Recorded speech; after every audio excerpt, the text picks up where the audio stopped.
Do you Man. unplug these and put them on the floor? Can't hear you. Do you unplug these and put them on the floor? Or I don't know. The monitors? Yes. Read the tag that's on the monitor. Do not unplug or make mine. It's a new tag, so I understand you're not seeing it. Let's see. We are on the record in Hickman, Commonwealth versus Maurice Hickman, 13 CR 0260. Richard Elder and Frank Dahl are here for the Commonwealth, along with Detective Beckham. Yes, sir. Yes, sir. Brandon McLeod is here with Mr. Hickman. We're on for trial today. What is our status? Your Honor, we have had some last-minute negotiations. The final offer that I extended to Mr. Hickman this morning was 5 years on possession of a handgun by a convicted felon. Dismissed the rest of the charges. I was recommending that that sentence be probated for a period of 3 years. That would also have included dismissal of a 2010 indictment, which is also pending, and that is in front of Judge Shake. So he has rejected that at this time, Your Honor. We are prepared to go forward for trial. With respect to, I will tell the court, and I told Mr. McLeod this last week, that we are seeking a PFO indictment as to Mr. Hickman that will be presented to the grand jury this morning. Okay, Mr. McLeod? That's correct. We've rejected that offer, and I can't control what Mr. Elder's going to do. I can't hear you. I'm sorry. That's correct, and we did reject the offer, and I can't control what Mr. Elder is going to do. There would be some pretrial issues in that Mr. Elder, Richard called me this morning, and wanted to just try the handguns, sever the handguns from the count in and of itself, from the 2013, the case in front of you.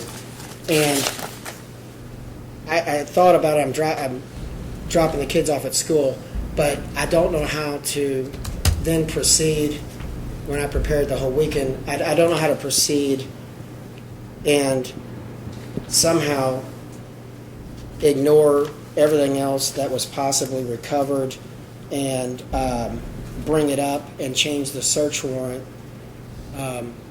And they happen upon pursuant to a consent search to the garage, which were the handguns.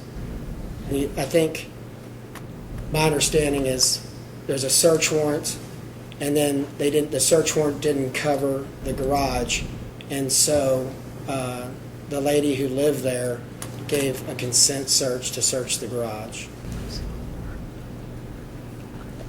Well, let's flesh out the Commonwealth's motion to sever in more detail. What is it the Commonwealth proposes to try today? Well, Your Honor, he's charged, first of all, with trafficking under 4 grams as a subsequent offender while in possession of a firearm. Right. He is also charged with trafficking in marijuana, also doubly enhanced receiving a stolen firearm,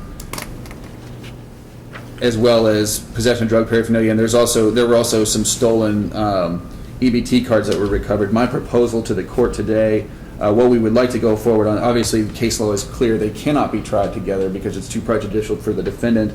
You're talking about count 2, the possession of a handgun by Yes, it's my intention to try count 2 alone. First today? Today, Okay. yes. And Judge, we're willing to take on that prejudice. I'm gonna introduce him as a felon during voir dire, and he's gonna testify. The EBT cards, what I didn't know until yesterday, and I found that there was a Detective Carl Payne who had subsequently was on Viper at the time, and it looks like he pled to some official misconduct and was subsequently discharged from the Louisville Metro Police Department. He was part of this Viper unit at the time, and he's listed on finding a jacket that may have had the electronic or the electric bank transaction cards and a court card and different things in it. I didn't know about that. I just happened to search for it, and I found that his name is all over the place, but I think he got a DUI somewhere, and then he was texting people for whatever reason for, looks like sexual, some type of sexually exploited text, like sending them trying to encourage them to have sex with them, like certain people that maybe were arrested. I don't know the details of that, which I think would be exculpatory evidence. I told Richard I'm not going to make shoes or do about it, but it would have been nice to have known that, and that was some time ago. I think that was back in 2014, very shortly after this occurrence. Actually, not that short. 2012, 2014. It looks like the news broke, and he pled guilty to official misconduct, amended down to a misdemeanor, and he took 180 days, probated for 2 years, and so that's something that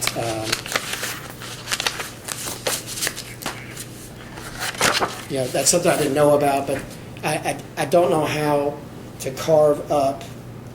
Everything's so intertwined, and it just doesn't make sense if you just go forward with the guns, because then I feel it makes it look like a search warrant was specifically for the guns, and it would be much more specific knowledge in that regards. And they didn't find the guns until they had a consent to search the lady who lived there to get into the garage, which wasn't under my guy doesn't live there, but it wasn't under his control either. So the defense is willing to waive separate trials and wants to try everything at one time. I have serious reservations about that, Your Honor. I don't know that that's something he can or should do. The law is pretty clear. You cannot try those together because of the prejudice to the defendant and the jury knowing that he's a convicted felon. With respect to Mr. Payne, I was not aware until recently that he was on this case as well as I started to prepare it for trial, and I do apologize for not getting with Mr. McLeod about that sooner. As far as how to handle the issue of the search warrant, all I intended to ask the officers about it was, did they obtain a search warrant, did they execute it, go into the fact that the garage was not covered in the search warrant, but that they were given consent by the resident who lived there to search that as well, and then talk about what they found there.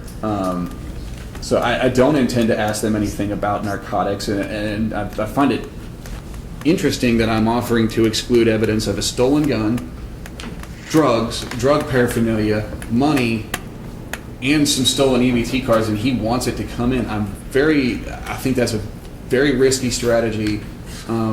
Quite frankly, I do not intend to go forward on those counts. I think they have to be severed under the law. I don't know that it's something he can waive, but I would elect to go forward only as to count 2 today. And Judge, I know, I've tried these possession of a handgun cases, and Old Chief will tell you that if I brought the motion, then Old Chief, there are certain times when it's proper to sever it.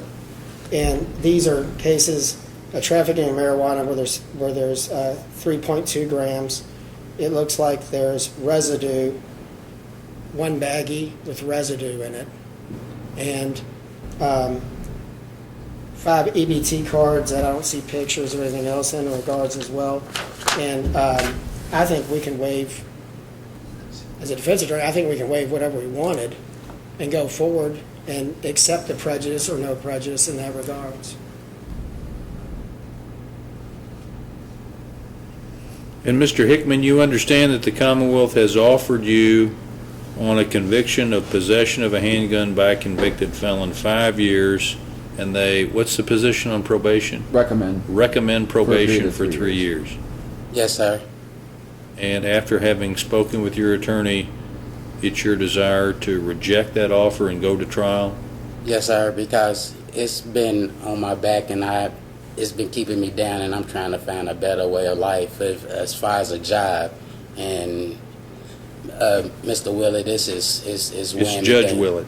Sorry, Judge Willett. And you understand that count 1 alone, a Class B felony, has a potential penalty range of 10 to 20 years in the penitentiary.